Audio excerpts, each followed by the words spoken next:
Work ethic, a belief in the moral benefit and importance of work and its inherent ability to strengthen character. Good day, especially to our instructor, Ma'am Lilibeth, and welcome to our final presentation, Chapter 6, Developing Good Work Ethic.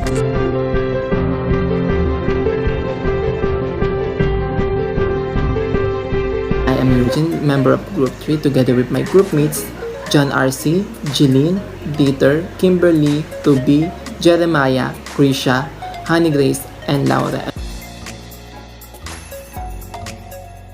A strong work ethic is essential for professional success. It is an attitude that an employee brings to their job that demonstrates a high level of passion for their work. Work ethic refers to a set of values that are based on the ideals of disciplines and hard work. Building a strong work ethic allows a person to train themselves so that hard work becomes almost second nature. Developing good habits such as focusing, staying motivated, completing tasks on time, and so on aids in the development of a good work ethic that can impress employer. Definition of work. Work is defined as any exertion or effort directed toward producing or accomplishing something, either labor or toil. It is also an operational or productive activity. Another definition of work is to be employed, especially as a means of subsistence. Bible's account of creation. According to the Bible's account of creation, God worked to create the world. Work was not a necessary evil, but God worked simply for the sake of working.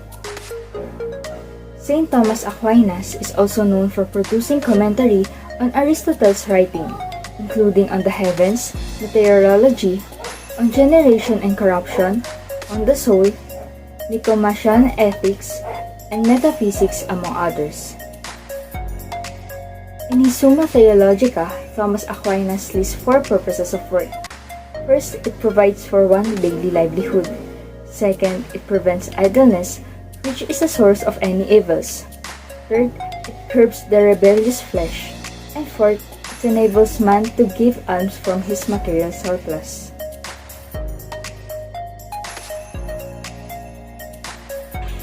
So what good work ethic is a set of moral principles that the employee uses in their specific job, and it involves many of these traits, such as productivity, cooperation, character, sense of responsibility, discipline, teamwork, and professionalism, and more. The importance of it reflects the employee's attitude toward their work, and it will guide them to achieve good work behavior. And how to develop good work ethics? First is to be professional about your work. It includes reliability and honesty upon delivering the best output. Second is to manage your time by knowing your strengths and weaknesses, setting deadlines, prioritizing tasks, avoiding procrastination and negative talk in your workplace. It can manage your time smoothly and help you to develop good work ethics. Step 3. Keep a balance and deliver consistent high-performance work. Number 1. Do sport, sleep well, and socialize. Play is best when it's earned. Equally sleep. A good work ethic isn't just being glued to a computer. Step 4. Develop good work habits. These are number 1. Create and learn habits. Valuing punctuality and attendance, valuing time and orderliness, neatness, and speed. And work smarter but not harder. Number 2. Do it now habit. Never leave till tomorrow what can be accomplished today. Good ethics habitualize both attitude, action, and inevitably consequences. Number 3. Do it right habit. A disciplined habit makes a difference in the long term. Don't try to break bad habits. Alternatively, choose preferable substitutes. Number 4. Other good habits. Concentration is the ability to stay on task until it is completed by working in a straight line. Multitask and routine matters and make better use of time. Don't forget to create some quiet, uninterrupted time.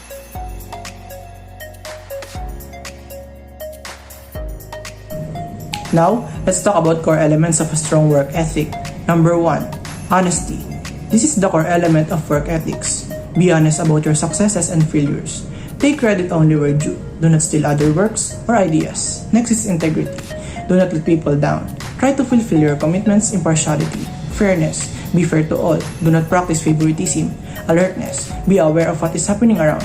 Openness. Share your ideas, results, and resources with the other team members. Being secretive is counterproductive. Respect for others. No matter how urgent a deadline or heated the tempers become, remain diplomatic and poised, and show your grace under pressure.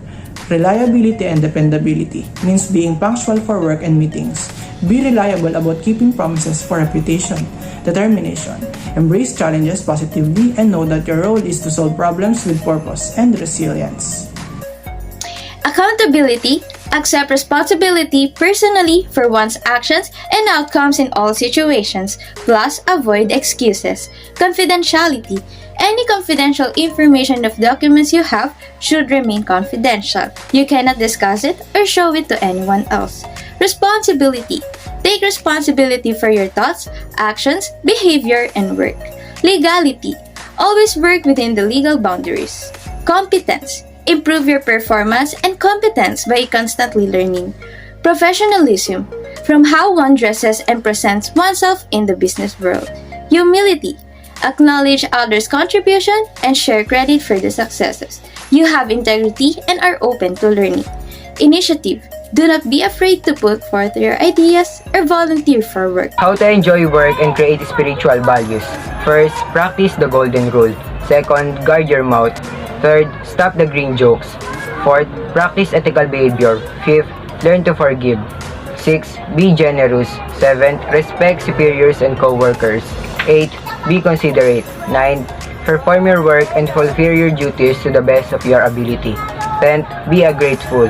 11th, do not bring the problems at home to the workplace or vice versa. 12th, be an inspiration to others. 13th, read the Bible every day. 14th, develop a personal relationship with God. And lastly, 15th, smile and enjoy your work. Always remember that knowing something is not enough. You have to put it into practice. What is the meaning of good governance in an organization? The health of an economy, the stability of a government, and the security of any given institution are all dependent on its governance quality. In today's world, the first result of good governance is enhanced organizational benefits. This strategy has two advantages: accelerated economic growth and improved working conditions for all employees. As we will see, sound management practices are the foundation of any prosperous business. A business or organization must act lawfully and ethically in order to satisfy its stakeholders, the government, and the general public. What does governance mean? Governance is the framework through which organizations are governed and managed. It focuses on how the most influential members of an organization make decisions, are held accountable for their actions, and conduct themselves as leaders. Governance has an influence on an organization's objectives, risks, and optimal performance. Because governance is not a one-time activity, strategic planning, risk management, and performance management are all integral components of a well-developed governance strategy. Like culture, it is one of the defining characteristics of a thriving business. Why good governance important? First, to preserve and strengthen stakeholder confidence.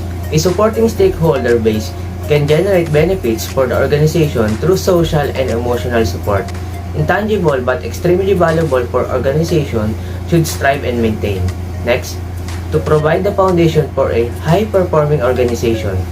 The board provides the framework for performance planning, implementation, monitoring, and without a foundation to build on, achieving this goal becomes difficult. Last, to ensure the organization is well placed to respond to a changing external environment. As the ultimate leaders of an organization, it should have primary responsibility for this activity. Change does not happen overnight, but it is visible to all if an organization has a system in place for analyzing trends and identifying opportunities.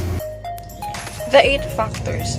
Participation advocates for ensuring that all groups have direct or representative access to the political systems. Rule of law is demonstrated by fair legal systems that defend the civil liberties and human rights of all citizens, especially minorities.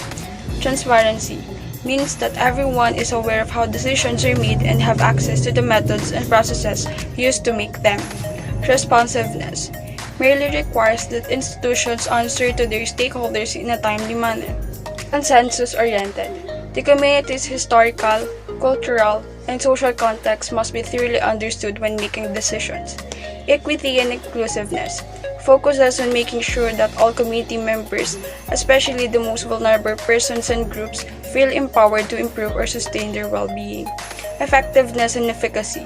Sustainability refers to ensuring both the continuation of investments and the preservation of the environment for future generations. Accountability refers to institutions having a final duty to the public and to one another. This also entails the accountability of government organizations, civil society organizations, and the private sector. Basic duty of employers. Employers are given a task to ensure the safety, productivity, and effectivity of every employee in the company. They are also managed to enhance the skills of every workers in the company as well. Here are some examples of the basic duties of the employers. Number one is to provide and maintain so far reasonably practicable working environment that is safe and without risk of health. Number two is the employer must provide and maintain safe plant and system support and ensure that the use, handling, storage, transport of plants and substances is safe and without risk to health. And many more examples of duties of employers. If the employers have their own duties, there are also duties of workers. Workers are ensured that they were productive and effectively participating in the good production of the company. If not,